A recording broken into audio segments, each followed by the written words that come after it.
Molt complicat fer això quan passes amb la bici. Vaig penjar un vídeo com passar amb la bicicleta pels passos que hi ha amb fils de bestiar sense que es pugui obrir. Doncs, què em trobo?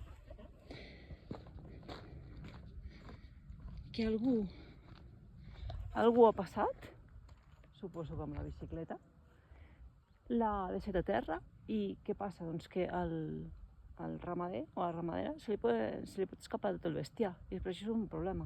A més, aquí més endavant hi ha tot un circuit de bicicletes de descens. Imagineu-vos l'accident que pot ser que algú amb bicicleta es trobi una vaca al mig del camí.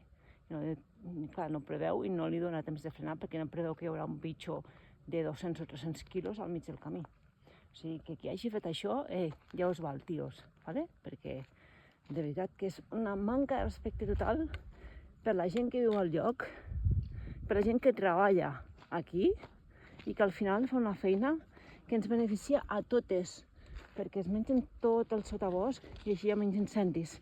És molt complicat fer això quan passes amb la bici? Molt complicat, sí?